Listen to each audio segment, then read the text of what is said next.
بسم اللہ الرحمن الرحیم۔ مزمل انفو میں خوش آمدید۔ ناجیہ میرے ساتھ پڑھا کرتی تھی۔ یہ غریب لوگ تھے۔ ناجیہ کی بڑی بہن کا نام شازیہ تھا۔ وہ بہت خوبصورت تھی، اس وجہ سے اس کی شادی ایک امیر گھرانے میں ہو گئی۔ شازیہ شروع کے دنوں میں اپنے گھر میں کافی خوش رہی، مگر پھر دولت کی زیادتی نے اس کے شوہر کو عیاشی پر ڈال دیا۔ شادی کے صرف 2 سال بعد ہی شازیہ والدین کے گھر واپس آ گئی۔ 1 سال کا بیٹا بھی ساتھ لے آئی۔ شازیہ کے شوہر نے ایک دوسری لڑکی کے عشق میں گرفتار ہو کر اس کو طلاق دے دی تھی۔ اپنی غربت کی وجہ سے یہ لوگ اس شخص کا کچھ بھی نہ بگاڑ سکے تھے، لہٰذا شازیہ نے چپ چاپ اس زہر کو پی لیا۔ شازیہ نے سوچا گھر بیٹھ کر جلنے کڑنے سے بہتر ہے کہیں ملازمت تلاش کی جائے۔ بیٹے کی پرورش بھی کرنی تھی۔ وہ روز صبح درخواستیں لے کر مختلف دفتروں کے چکر لگانے لگی۔ آخرکار ایک فرم میں اس کو ملازمت مل گئی۔ فرم کا مالک شہزاد ایک محنتی شخص تھا۔ اس نے اپنی محنت سے اپنے کاروبار جمایا تھا اور اپنی فرم کو چمکایا تھا۔ شازیہ نے کچھ دنوں تک اس کی فرم میں بہت فرض شناسی اور ذمہ داری سے کام کیا۔ شہزاد اس کے کام سے خوش تھا کیونکہ وہ محنت کرنے والوں کی قدر کرتا تھا۔ شازیہ کا رویہ اپنے دفتر کے دوسرے لوگوں کے ساتھ باوقار تھا۔ شریف لڑکی تھی، اپنے کام سے کام رکھتی تھی۔ آج کل کے زمانے کی لڑکیوں کی طرح آزاد خیال اور فیشن پرست نہ تھی۔ شہزاد اس کی عادات اور اطوار کا بغور مطالعہ کرتا رہا۔ اس نے محسوس کر لیا کہ لڑکی جیون ساتھی بنائے جانے کے لیے بہترین ہے۔ تاہم شازیہ پر طلاق کا دھبا لگ چکا تھا اور وہ ایک بیٹے کی ماں بھی تھی، جبکہ شہزاد نے ابھی تک شادی نہیں کی تھی۔ شہزاد کے والدین مر چکے تھے، کوئی بھائی نہ تھا۔ ایک بہن تھی جس کی شادی ہو چکی تھی، وہ امریکہ میں رہائش پذیر تھی۔ اس لحاظ سے شہزاد اکیلا تھا۔ اس کی شادی کون کرواتا؟ کافی سوچ بچار کے بعد شہزاد نے فیصلہ کیا کہ شازیہ کے گھر والوں سے رابطہ کرنا چاہیے۔ اگر یہ لوگ لالچی نہ ہوئے اور اچھے لوگ ہوئے تو شازیہ سے رشتہ کر لوں گا۔ وہ بھی انہی سوچوں میں تھا کہ شازیہ کی طرف سے چھٹی کی درخواست آ گئی۔ 1 ہفتے بعد وہ دفتر آئی۔ یہ اچھا موقع تھا بات چیت کرنے کا۔ شہزاد نے اس سے پوچھا کہ اتنے دن کی کیوں چھٹی کی تھی۔ شازیہ نے بتایا کہ اس کے والد صاحب کافی بیمار ہیں، گھر میں بہت پریشانی ہے، اس لیے اس نے چھٹی لی۔ شہزاد نے ہمدردی کا اظہار کیا اور کہا کہ میں تمہارے والد صاحب کی عیادت کے لیے تمہارے گھر جانا چاہتا ہوں۔ اگلے روز شہزاد شازیہ کے ساتھ اس کے گھر آیا۔ اس کے والد کی عیادت کی اور اس طرح 2-4 بعد عیادت کرنے کے بہانے وہ اس کے گھر اور حالات کا اچھی طرح دیکھ بھال گیا۔ شہزاد کو شازیہ کے گھر والے پسند آئے۔ وہ غریب ضرور تھے لیکن مخلص اور شریف لوگ تھے۔ یہ اتفاق کی بات ہے کہ جب بھی شہزاد شازیہ کے گھر گیا، شازیہ کی چھوٹی بہن سے اس کا سامنا نہ ہو سکا۔ ناجیہ اس وقت یا تو کالج میں ہوتی یا پھر گھر میں ہوتی تو بھی جان بوجھ کر سامنے نہ آتی تھی۔ بہرحال اچھی طرح اطمینان کر لینے کے بعد کہ شازیہ ایک اچھی بیوی ثابت ہو سکتی ہے اور وہ لوگ بھی لالچی نہیں ہیں، شہزاد نے اس کا رشتہ اس کے والدین سے مانگ لیا۔ شازیہ کے والدین ایک دولت مند داماد کے پہلے ہی ڈسے ہوئے تھے۔ دوسری بار بھی رشتہ ایک دولت مند ہی نے مانگا تو وہ سہم گئے۔ شازیہ کے والد نے شہزاد سے کہا کہ اگرچہ میری بچی کی خوش قسمتی ہے، طلاق یافتہ اور ایک بچے کی ماں ہوتے ہوئے بھی اتنا اچھا رشتہ مجھے مل رہا ہے، مگر میں اب بیٹی کی شادی امیر آدمی سے کرنے سے ڈرتا ہوں۔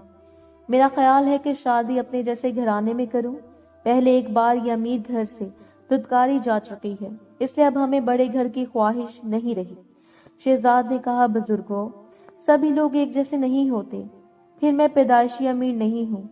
میں نہ منہ میں سونے کا چمچہ لے کے پیدا ہوا تھا۔ جو کچھ بنایا اور کمایا ہے اپنی محنت اور لگن سے۔ میں نے وقت کو ضائع نہیں کیا، سیلف میڈ آدمی ہوں۔ آپ کی بیٹی کی شرافت اور اچھی عادات سے متاثر ہو کر رشتہ مانگا ہے۔ آپ مجھ پر اعتماد کیجیے، انشاءاللہ آپ کی بیٹی کو میری جانب سے کبھی کوئی تکلیف نہ ہوگی۔ اس طرح کی باتیں کر کے شہزاد نے شازیہ کے والد کو رشتے پر راضی کر لیا۔ اس کے بعد شازیہ دوسری بار دلہن بن کر شہزاد کے گھر اور دل کی مالکن بن گئی۔ شہزاد بہت اچھا شوہر ثابت ہو رہا تھا۔ شازیہ بہت خوش تھی۔ وہ سوچ بھی نہ سکتی تھی کہ کبھی دوبارہ قسمت بھی اس پر مہربان ہوگی اور وہ گھر آباد کر سکے گی۔ جس فرم میں وہ ملازم تھی آج وہ اسی فرم کی مالکن بن چکی تھی۔ شہزاد نے اس پر پابندی بھی نہ لگائی کہ وہ اپنے پہلے شوہر کے بیٹے کو اپنے ساتھ نہیں رکھ سکتی، لیکن اس کا بیٹا اپنی نانی سے زیادہ مانوس تھا، لہٰذا اس نے نواسے کو اپنے پاس ہی رہنے دیا۔ شازیہ کے 2 بچے اور ہو گئے، وہ اپنے گھر میں خوش تھی۔ ایک بار اس کی بہن ناجیہ اس کے گھر رہنے کے لیے آئی۔ شازیہ نے شوہر کو کہا کہ میری طبیعت ٹھیک نہیں، تم جا کر ناجیہ اور بچوں کو گھما لاؤ۔ یہ لوگ گاڑی پر سیر کرنے چلے گئے۔ دوسرے روز بھی شازیہ نہ گئی بلکہ ناجیہ ہی بہنوئی کے ساتھ سیر و تفریح کرنے گئی۔ اس روز یہ لوگ رات کو کافی دیر سے گھر لوٹے، بچے گاڑی میں ہی سو گئے۔ ناجیہ 2 ہفتے شازیہ کے گھر رہی۔ اس مختصر عرصے میں اس کی بہنوئی کے ساتھ کس قسم کی انڈرسٹینڈنگ ہو گئی اس کا شازیہ کو کچھ علم نہ تھا۔ ناجیہ اس کے بعد باہر بہنوئی سے ملنے لگی اور 2 ہفتے بعد بہانے سے بہن کے یہاں آ کر رہنے لگی۔ اس بات کو شازیہ کی ماں نے محسوس کر لیا۔ اس نے ناجیہ کا شازیہ کے یہاں جانا بند کرا دیا اور اس کے تنہا گھر سے نکلنے پر پابندی عائد کر دی۔ شہزاد نے بیوی کو کہا کہ تمہاری ماں نے تمہاری بہن کو میرے گھر آنے سے منع کر دیا ہے، انہوں نے میری توہین کی ہے۔ اب یا تو تم گھر جا کر ماں کو سمجھاؤ کہ اس طرح میری توہین نہ کریں، ورنہ تم خود برے حالات کا سامنا کرنے کے لیے تیار ہو جاؤ۔ شازیہ یہ شوہر کے تیور دیکھ کر ڈر گئی۔ ماں کے گھر آئی اور ان کو سمجھایا کہ تم ناجیہ پر پابندی نہ لگاؤ، اس سے شہزاد اپنی توہین محسوس کرتے ہیں کہ تم ان پر بلا وجہ شک کر رہی ہو۔ کچھ نہیں تو میرے بچوں کا ہی خیال کرو، ایک بار میں پہلے بھی اجڑ چکی ہوں، اگر دوبارہ اجڑی تو لوگ کیا کہیں گے؟ وہ مجھ کو ہی الزام دیں گے کہ بار بار طلاق لے کر میکے آ بیٹھتی ہے، اپنا گھر کیوں نہیں بساتی؟ بیٹی کے رونے دھونے سے ماں مجبور ہو گئی۔ دراصل اس کو بھی محض شک ہی ہوا تھا، جبکہ شازیہ کا دل بالکل صاف تھا، لہٰذا اس کو تو شک بھی نہیں گزرا تھا۔ ناجیہ پھر بہن کے گھر آنے جانے لگی، جتنے دن چاہتی ٹھہرتی۔ اب تو شہزاد بھی دیدہ دلیری سے ناجیہ کو یا تو خود گھر لاتا اور خود ہی اپنی گاڑی میں چھوڑنے جاتا۔ شازیہ چکنی ہو گئی تھی، وہ گہری نظروں سے شوہر اور بہن کے باہم رویے اور برتاؤ کا مشاہدہ کرنے لگی تھی۔ رفتہ رفتہ وہ اصل معاملے کی تہہ تک پہنچ گئی، مگر منہ سے کچھ کہنا ہی نہیں چاہتی تھی، کیونکہ اس سے وہ اپنی بربادی کو دعوت دینا تھا۔ جو انسان ایک بار تباہ و برباد ہو چکا ہو وہ دوسری بار تباہ ہونے کے لیے بآسانی تیار نہیں ہوتا۔ شازیہ نے آنسو پی لیے، لب سی لیے اور منہ پر تالے لگا دیے۔ نوبت یہاں تک پہنچ گئی کہ وہ سب کچھ اپنی آنکھوں سے دیکھتی اور کچھ نہ کہتی، ماں باپ سے بھی کچھ نہ کہا۔ شہزاد کا رویہ بدلتا گیا، یہاں تک کہ اس نے بچوں کو ہاسٹل میں داخل کرنے کی پر اصرار شروع کر دیا۔ شازیہ ان کی جدائی برداشت نہ کر سکتی تھی، لہٰذا وہ احتجاج کرنے لگی کہ بچوں پر یہ ظلم مت کرو، جب میں ان کی دیکھ بھال اچھی طرح کر سکتی ہوں پھر کیوں انہیں ہاسٹل میں ڈالتے ہوں؟ مگر شہزاد کو تو اپنی دولت کا گھمنڈ تھا۔ اس نے بچوں کو مڑی کے ایک اعلیٰ ہاسٹل میں داخل کروا دیا اور بیوی سے یہی کہا کہ میں یہ سب ان کی اچھی تربیت کے لیے کر رہا ہوں۔ بچوں کے جاتے ہی شازیہ کا دل اور گھر دونوں ویران ہو گئے، لیکن شہزاد خود کو زیادہ آزاد اور ہلکا محسوس کرنے لگا۔ اس پر بچوں کی بھی ذمہ داریاں نہ رہی تھی، جبکہ شازیہ کی زندگی کا کوئی مصرف باقی نہ رہا تھا۔ اب وہ گھر میں تنہا کڑنے لگی، بچوں کے کاموں میں وہ خود کو بھولی ہوئی تھی۔ بچے دور جا چکے تھے، اس سے وقت کاٹے نہیں کرتا تھا۔ ادھر اپنے شوہر اور سگی بہن کے دیے ہوئے گھاؤ بڑھنے لگے۔ شہزاد بیوی کے بہانے سے توہین کرتا اور بری طرح اس کو نظر انداز کر رہا تھا۔ وہ ہر صورت میں ناجیہ سے شادی کرنا چاہتا تھا، مگر اس کی بیوی اس راہ میں حائل تھی۔ وہ اس کے ہوتے ہوئے کسی طور بھی ناجیہ سے شادی نہیں کر سکتا تھا۔ ناجیہ گھر سے ٹائپنگ سیکھنے کے بہانے سے نکلتی تھی۔ ایک دن وہ ٹائپنگ سیکھنے گئی تھی اور پھر نہ لوٹی۔ وہ شہزاد کے پروگرام کے مطابق ریلوے اسٹیشن چلی گئی تھی، جہاں شہزاد کی فرم کا مینیجر موجود تھا، جس کے ساتھ اس نے لاہور جانا تھا۔ اس کے کچھ دنوں بعد شہزاد نے بھی لاہور آ جانا تھا۔ مینیجر ناجیہ کو لے کر لاہور کے بجائے ملتان کے گاؤں چلا گیا۔ وہاں جا کر مجبور کیا کہ تم میرے گاؤں کے دوست سے نکاح کر لو، ورنہ میں تمہیں پولیس کے حوالے کر دوں گا، کیونکہ تمہاری شادی شہزاد سے نہیں ہو سکتی جب تک کہ تمہاری بہن کو طلاق نہ ہو جائے۔ یہ مینیجر شازیہ کو اس وقت سے جانتا تھا جب وہ فرم میں کام کرتی تھی۔ وہ اتنی اچھی لڑکی تھی کہ فرم کے ہر فرد کے دل میں اس کی عزت اور احترام تھا، جبکہ شہزاد اور ناجیہ کا تعلق مینیجر کو بعد میں معلوم ہوا تھا۔ اب وہ ناجیہ کو پابند کر کے اس کو مجبور کر دینا چاہتا تھا کہ وہ بہن کی زندگی سے نکل جائے۔ ناجیہ خوبصورت تھی، اس نے اپنے گاؤں کے دوست کو ناجیہ کی جھلک دکھا کر شادی پر آمادہ کر لیا تھا۔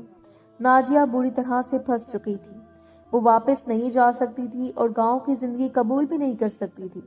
ادھر پولیس کا ڈر تھا، شہزاد سے رابطہ کرنے سے مجبور تھی کیونکہ وہ گاؤں کے کچھ لوگوں کی قید میں تھی۔ اس طرح مارے بندے مینیجر نے اس کی شادی اپنے دوست سے کروا دی۔ شادی کا ایک ہفتہ اس شخص کے ساتھ گزارنے کے بعد ناجیہ نے بھی ہتھیار ڈال دیے اور اپنے شوہر سے کہا کہ تم میرے والدین کو اطلاع کر دو، اگر انہوں نے مجھ کو قبول کر لیا تو ٹھیک، اگر قبول نہ کیا تو پھر میں بے شک تمہارے ساتھ یہی زندگی گاؤں میں گزار لوں گی۔ مینیجر نے حالات ناجیہ کے والد کو لکھ دیے اور یہ ہدایت بھی کر دی کہ فی الحال آپ ناجیہ کو لکھیں کہ آپ اس کو قبول نہ کریں گے، جب تک اس کی آس ٹوٹ نہ جائے وہ واپس لوٹنے کا خیال کرتی رہے گی۔ کراچی پہنچ کر پھر سے اپنی بہن کی زندگی میں زہر گھول دے گی۔ اپنی شادی شدہ بڑی بیٹی اور اس کے بچوں کا مستقبل بچانے کے لیے آپ کو کچھ عرصہ اپنے دل پر پتھر رکھنا ہوگا۔ ناجیہ کے والد پہلے ہی اس بیٹی سے آزردہ تھے، انہوں نے مینیجر کی ہدایات پر عمل کیا اور ناجیہ کو لکھ دیا کہ تم نے گھر سے بھاگ کر شادی کر لی ہے، لہٰذا اب تمہارے لیے ہمارے گھر کے دروازے بند ہو چکے ہیں، ہرگز لوٹ کر مت آنا ورنہ ہم تمہیں قتل کر دیں گے۔ ناجیہ ڈر گئی، وہ مایوس ہو گئی، کوئی اور راستہ نہ پا کر اس نے گاؤں کی زندگی سے سمجھوتا کر لیا اور شہزاد کا بھی خیال چھوڑ دیا کیونکہ اب وہ کسی دوسرے شخص کے ساتھ زندگی کے شادی شدہ دن رات بسر کر چکی تھی اور اس کو خوف تھا کہ شہزاد اس کو قبول نہ کرے گا۔ ناجیہ 2 سال بے حد اداس اور بے چین رہی۔ جب ایک بچے کی ماں بن گئی تو اس کا دل تھوڑا تھوڑا گاؤں میں لگنے لگا۔ جس سے اس کی شادی ہوئی تھی وہ بھی اچھی فطرت کا مالک تھا، اسے ناجیہ کا خیال رکھا۔ اس طرح ناجیہ رفتہ رفتہ اس کے گھر کی 4 دیواری کی عادی ہوتی چلی گئی۔ اس گاؤں میں نہ تو بجلی تھی اور نہ کوئی اور سہولت۔ جہاں ناجیہ رہتی ہے اس کے شوہر کی تھوڑی سی زمین اور زمین کے بیچوں بیچ ایک بڑا سا مکان ہے جس کے 2 کمرے پختہ اینٹوں کے بنے ہوئے ہیں اور 4 دیواری کچی بنی ہوئی ہے۔ گھر میں ہاتھ سے چلانے والا نلکا لگا ہوا ہے۔ پہلے ناجیہ اس زندگی سے سمجھوتا کرتی ہی نہیں تھی، مگر اب وہ اس گھر میں ارد گرد کے ماحول کو بھی صاف ستھرا رکھتی ہے اور گھر کے اندر اس نے باغ اور پھلواری لگائی ہے جس کی دیکھ بھال کر کے وہ اپنے ویران دل کو خوش کرتی ہے۔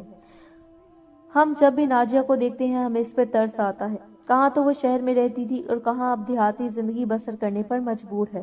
اگر وہ اپنی بہن کے رشتے کا لحاظ کرتی تو شاید قدرت اس کو یہ سزا نہ دیتی۔